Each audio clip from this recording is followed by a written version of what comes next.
હું તમારા નાના ભાઈને છે ને આપણા ગામડાની જે જમીન છે ને એમાંથી ઈંચ પણ નહીં આપું.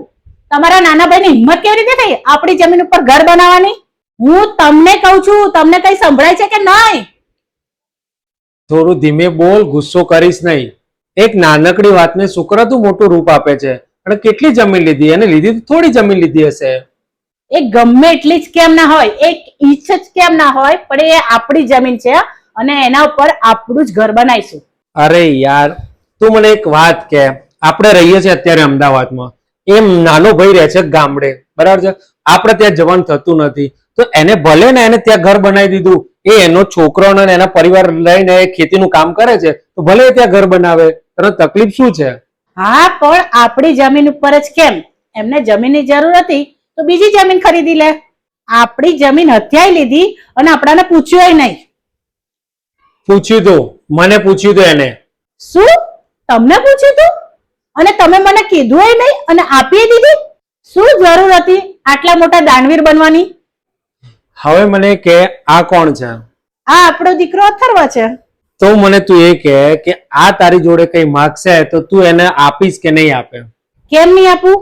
તમને ખબર તો છે કે હું એને કેટલો પ્રેમ કરું છું. એના માટે તો હું મારો જીવ આપી દઈશ.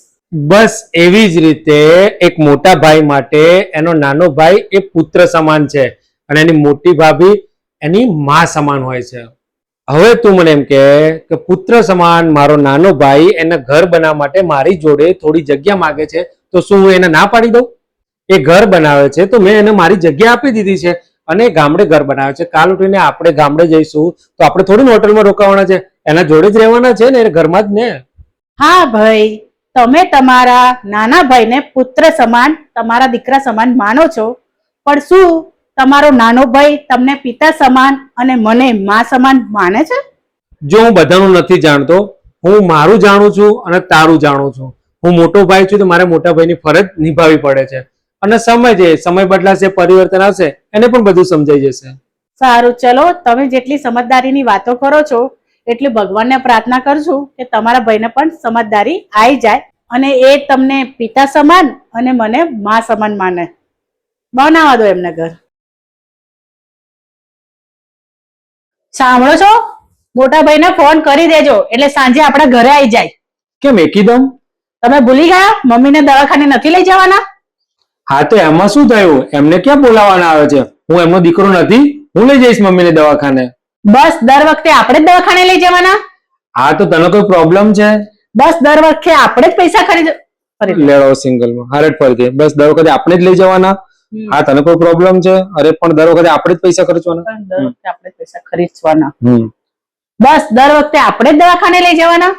હા, તો તને કોઈ પ્રોબ્લેમ છે? બસ દર વખતે આપણે જ પૈસા ખર્ચવાના? હા, તો 500-1000 રૂપિયા માટે હું મારા ભાઈને હેરાન કરું? હું એને મારા ઘરે બોલાવું? કેમ? એમના મમ્મી નથી? એમની ફરજમાં નથી આવતું કે એમના મમ્મીને દવાખાને લઈ જાય? ફરજની વાત સાચી છે તારી કેવી, પણ હું છું તો શું કરવા મોટા ભાઈને બોલાવવાના છે? હું એમને એમ કહું કે તમે અમદાવાદ મમ્મીને દવાખાને લઈ જાઓ. હું નવરો છું તો હું એમને દવાખાને લઈ જાઉં છું. આપણે તો કાયમ નવરા જ હોઈએ છીએ, એટલે શું કાયમ આપણે જ લઈ જવાના અને આપણે જ દર વખતે પૈસા ખર્ચવાના? એમની ફરજમાં નથી આવતું પૈસા ખર્ચવાનું? જો બકા, તમે દેરાણા જેઠાણા ભેગા થઈને અમને બંને ભાઈઓને અલગ કરી દીધા, બરાબર છે? અને મારા મોટા ભાઈએ મને સામેથી એમનો અમદાવાદ વાળો ફ્લેટ મારા નામે કરી દીધો છે. તો હવે હું શું 500-1000 રૂપિયા માટે મોટા ભાઈને હેરાન કરું? બસ દર વખતે હું તમને કઈ કહીશ ને એટલે અમદાવાદ વાળો ફ્લેટ વધારાનો તમારા ભાઈ આપ્યો છે ને એ વાત તમારે લાવી દેવાની. કેમ, તું દર મહિને મમ્મીના પેન્શનમાંથી ખાવાના પૈસા નથી લેતી? હા, તે લઉં જ ને. તું યાદ રાખજે, તારા ઘરે પણ 2 દીકરા છે એટલે 2 વહુ આવવાની જ છે. તું પણ તૈયાર રહેજે ખાધા ખોરાકના પૈસા આપવા માટે. મા બાપના ક્યારે ભાગ ના પાડશો, કેમ કે મા બાપે બાળપણની અંદર ક્યારેય દીકરાઓમાં ભાગ પાડ્યા નથી. તો મોટા થઈને આપણે કેમ મા બાપના ભાગ પાડીએ છીએ? 6 મહિના મારા ઘેર અને 6 મહિના તારા ઘેર. જરા વિચારો એ મા બાપ ઉપર શું વીતતી હશે? મા બાપ જ સાચી સંપત્તિ છે અને મા બાપ જ પરિવારને સાચી ખુશીઓ છે. દેરાણા જેઠાણા બની કોઈના મા બાપને અલગ ના પાડશો, પણ મા બાપને જોડે રાખો. જો તમને લોકોને અમારો વિડીયો ગમ્યો હોય તો વધુમાં વધુ શેર કરજો અને લાઈક કરજો અને જેને સબસ્ક્રાઇબ ના કર્યો હોય સબસ્ક્રાઇબ કરી લેજો. જય શ્રી કૃષ્ણ.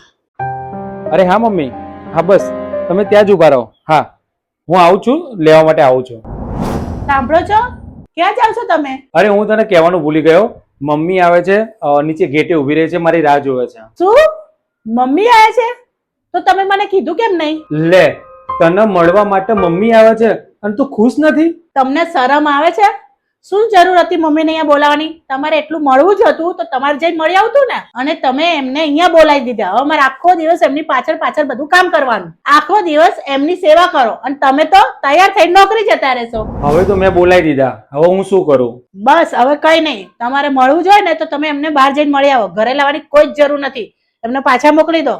હજી તું એકવાર વિચારી લે, પછી પાછળથી તારે પછતાવું ના પડે. એમાં શું પછતાવાનું? મારે જે વિચારું હતું એ મેં વિચારી લીધું. બસ તમે એમને પાછા મોકલી દો. સારું, જેવી તારી મરજી. હું એમને નીચે મળીને પછી પાછા મોકલી દઉં. મોકલી દીધા એમને પાછા? હા, મોકલી દીધા. સારું કર્યું. ખાલી ખોટું મારું માથું દુખાડી દે. અને હા, નેક્સ્ટ ટાઈમ તમારા ઘરવાળો કોઈ બી આવે ને તો મને પહેલેથી તમારે જાણ કરી દેવાની. તને થોડુંક પણ દુઃખ ના થયું?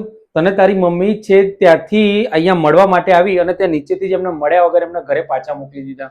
શું? મારી મમ્મી આવી હતી? હા, તારી જ મમ્મી હતી એ તને સરપ્રાઈઝ આપવા માંગતા હતા, પણ ત્યાં શું કર્યું, વગર મળે નીચેથી જ એમને પાછા ઘરે મોકલી દીધા. તો તમે મને કીધું કેમ નહીં કે મારી મમ્મી આવી હતી? અરે કીધું તો હતું મેં કે મમ્મી આવી છે. હા, પણ એ કહેવાનું રહી ગયું હતું કે તારી મમ્મી આવી છે. શું થયું? તારી મમ્મીનું સાંભળીને દુઃખ થયું ને? તને ખબર છે કે તારી મમ્મીએ શું કહ્યું મને? તારી મમ્મીએ મને એવું કહ્યું કે જે ઘરની અંદર તમારી મમ્મીની ઇજ્જત નથી તો હું ત્યાં આવીને શું કરીશ. સોરી, મારાથી બહુ મોટી ભૂલ થઈ ગઈ.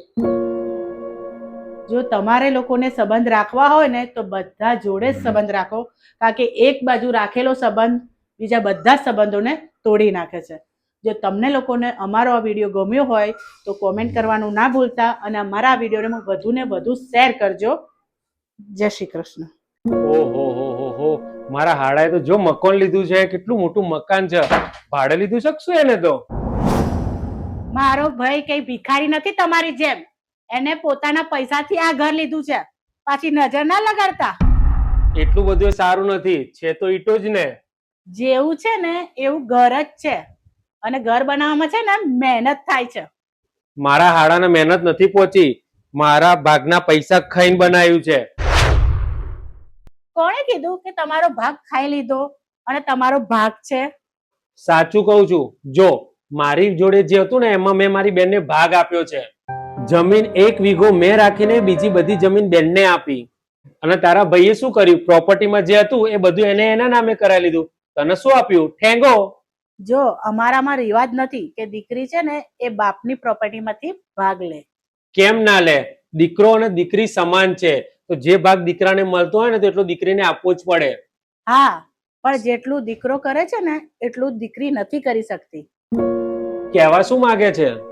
એક બેન એના ભાઈ જોડે ભાગ એટલે નથી લેતી કારણ કે એ જ ભાઈ એના આખી જિંદગી સાચવે છે, એનું ધ્યાન રાખે છે, એના લગ્ન કરાવે છે અને એનું મામેરું ભરે છે. ગળપણમાં મા બાપનો સહારો બને છે, મા બાપની સેવા કરે છે, અને બહેન છે ને એ વિદાય થઈને સાસરી જતી રહે છે અને એ સાસરીને પોતાનો પરિવાર બનાવે છે. તારી વાત સાચી છે.